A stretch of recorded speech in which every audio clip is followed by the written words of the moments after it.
and aku jawab general tiga homo di VLOOKUP ko tau me VLOOKUP ko tau me function ပေါ့တကယ်တော့ VLOOKUP ဆိုတာဘာလဲလို့ပြောလို့ရှိရင်ကျွန်တော်တို့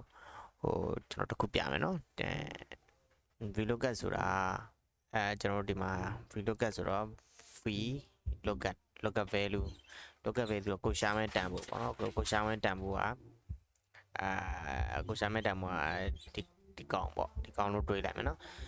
table array ကကျွန်တော်ဒီကောင်လို့တဘောထားလိုက်မယ်table array တဘောထားပြီးရင် table array ရဲ့ column index ဒီလိုဖြစ်ရမှာ sorry မှားပါပြီ control z မှားတယ်ဒီကောင်မှားတယ်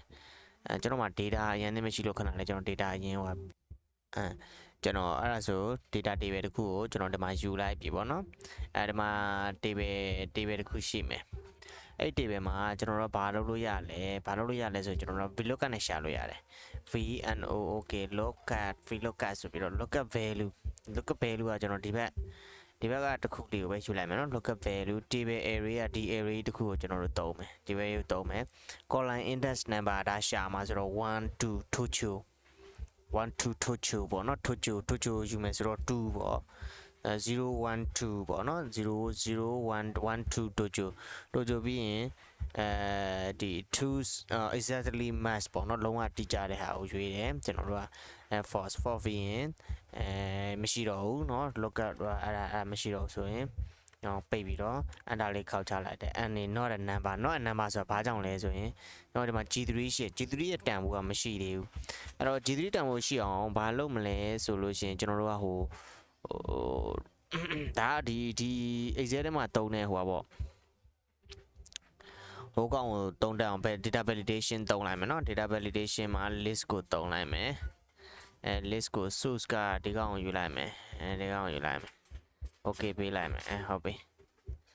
ဒါကဟိုဟာ data validation ပေါ့နော်ကျွန်တော်တို့ဒီမှာ value တခုကိုရွေးလိုက်တဲ့အချိန်မှာဒီမှာသူကြလိုက်ဟမ်ဆိုရင်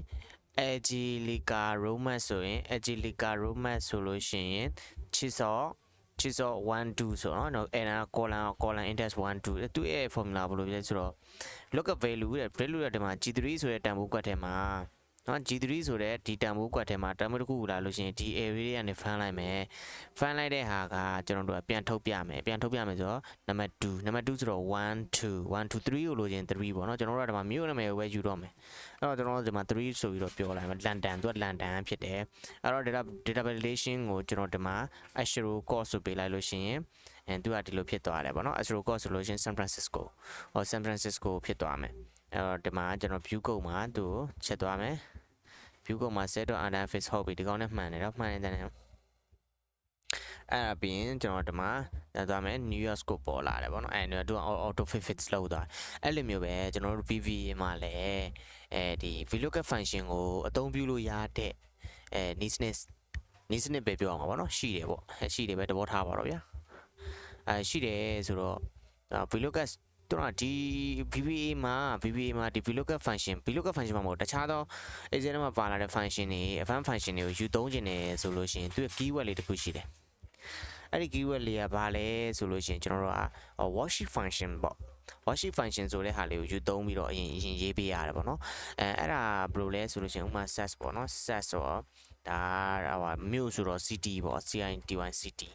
city ဆိုပဲပေးလိုက်မယ်city ပြီးတော့တင်ဆိုတော့ cs string string cs string ပေးလိုက်တယ်string ပေးလိုက်မှာ c ကဘာလဲဆိုတော့ကျွန်တော်တို့ဒီမှာ import data type ထည့်ရင်လည်းထည့်ပေါ့နော်c ကထားပါတော့အဲ့ဒါ string ပဲပေးလိုက်မှာနော်အဲ့ဆိုရင်ဒီမှာ c ထဲမှာဘာထည့်မလဲဆိုတော့ import import box ကိုခေါ်လိုက်တယ် import box ထဲမှာ prompt ဆိုတော့choose name ပေါ့နော် choose prompt မှာprompt မှာ SUWN wants to မင်းလိုချင်တဲ့ဟာပေါ့နော်မင်းလိုချင်တဲ့ဟာပြီးလို့ရှင် title မှာ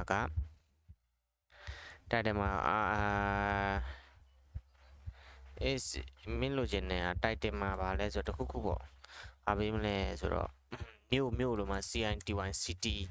choose choose city choose file ပေါ့အဲ့လိုမျိုးသဘောထားလိုက်ဗျာအဲ့တော့ဒီမှာရွေးပေးလိုက်တဲ့ဟာ type ဆိုတာဘာနော် city choose type ရွာပေါ့ဘာညာပေါ့ဗျာ type ရွာD1B type ရွာ letter အနီး DDE type ရွာ letter မင်းလိုချင်နေတာရွေးလိုက်ပေါ့ကွာကိုလိုချင်နေတာနဲ့ရှာလိုက်ပေါ့အဲ့တော့ C ထဲကိုရောက်သွားအဲ့ C ထဲကိုရောက်တဲ့တန်ဖိုးကကျွန်တော်က data validation နဲ့စစ်ထုတ်တော့မှာစစ်ထုတ်တော့မှာဆိုတော့ဆိုရင်သူ့ကိုအဲ့တော့ C ဖြစ်သွားပြီပေါ့နော်အဲ့တော့ C ဖြစ်သွားတဲ့ဟာကကျွန်တော်တို့ကဒီ SAN ဆဲထဲမှာထည့်လိုက်မယ်ဆဲထဲမှာထည့်တာပါလို့ဆို APP_NI CATI1 application.worksheet function ဆိုတော့ဒီခုနကလို VLOOKUP function worksheet function တွေကိုယူသုံးနေတယ်ဆိုလို့ရှိရင်အဲ့လိုမျိုးရေးပေးရတာအဲ့လိုမျိုးမှာသူကကျွန်တော်တို့ဒီမှာဒီ application ထဲမှာရှိတဲ့ function တွေကိုယူသုံးလို့ရတယ်ပေါ့နော်ဥပမာဆိုကျွန်တော်တို့ file တို့ find file တို့ပြီးလို့ရှိရင် minimum တို့ maximum တို့ mah တို့เนาะကိုကြိုက်တဲ့ function တွေကိုသူကဒီမျိုးလောက်လိုက်လို့ရှိရင်တော့ Excel ထဲမှာရှိတဲ့ worksheet function advanced function တွေကိုယူသုံးလို့ရတယ်ဆိုတဲ့အနေအထားမျိုးဖြစ်သွားပြီပေါ့နော်VLOOKUP value ဆိုတော့ arrange 1 ကဘာတူလဲဆိုရင်ကျွန်တော်တို့က C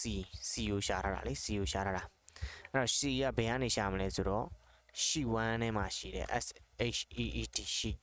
1ထဲမှာရှိတယ် ing range ဘယ်လောက်ကနေလဲဆိုလို့ရှိရင်ကျွန်တော်တို့ခုန sheet 1ထဲမှာရှိတဲ့ range က B3 ကနေ F12 ထိ B3 ကနေ S12 เนาะ range က B3 ကနေ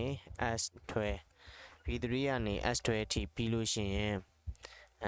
ကျွန်တော်တို့ကမြို့ကိုယူမှာဆိုတော့3ပေါ့3ပြီးလို့ရှိရင်အတိအကျ FAN SC4 ဆိုတော့ပြန်ရွေးပေးလိုက်ရတယ်ဟုတ်ပြီအဲ့တော့ဒီကောင်ကိုဒီဟာလေးမှန်ကျွန်တော်တို့တစ်ချက် run ကြည့်လိုက်မယ် run တဲ့ချိန်မှာကျွန်တော်ရှာချင်တာကအတူဆုံးလေးကဘာတူလဲဆိုတော့Bruno Bruno NASH Bruno Nash ဆိုတဲ့ဥစ္စာလေးရှာလိုက်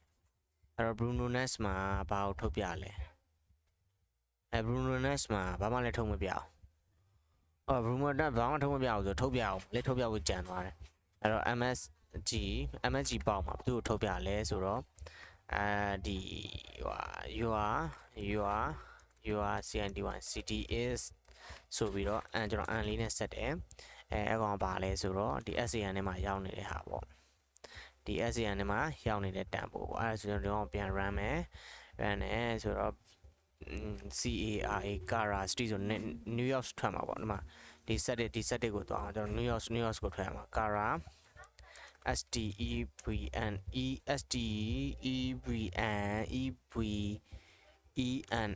Stevenet ဆိုတော့ okay အဲ့ဆိုတော့ your city is New York ဆိုပြီးတော့ကျွန်တော်ပြောတယ်အဲ့တော့ဒီကောင်ကဘယ်လိုလဲဆိုတော့ဒီကောင် space တခုခံပေါ့တူရဲ့ဟောပါတော့ VLOOKUP function ကိုပဲဖြစ်ဖြစ်တခြား function ပဲဖြစ်ဖြစ်အဓိကအရေးကြီးတာက application.worksheet function ဆိုပြီး dot ခံပြီးတော့မှကျွန်တော်တို့က object တွေကိုခေါ်ယူသုံးမယ်ဒီ function တွေကိုခေါ်ယူသုံးမယ်ဆိုလို့ရှိရင်ဒီဟာလေးကိုအဓိကအရေးကြီးပါတယ်ဒီခန်းမှာတော့ဒါလေးကိုဒီချားလေးပြောပြခြင်းဖြစ်ပါတယ်ခင်ဗျာဟုတ်ဒါပေမဲ့ကျွန်တော်လည်းမသိဘူးဒီလိုပဲစာလေးလာရင်းနဲ့ပဲသူ့ဘာသူပြောပြနေတာဖြစ်တယ်เนาะကျွန်တော်လည်းအရန်ကြီးကျွမ်းတဲ့နေရာမှာလည်းမပါပါဘူးဟုတ်ကဲ့ပါ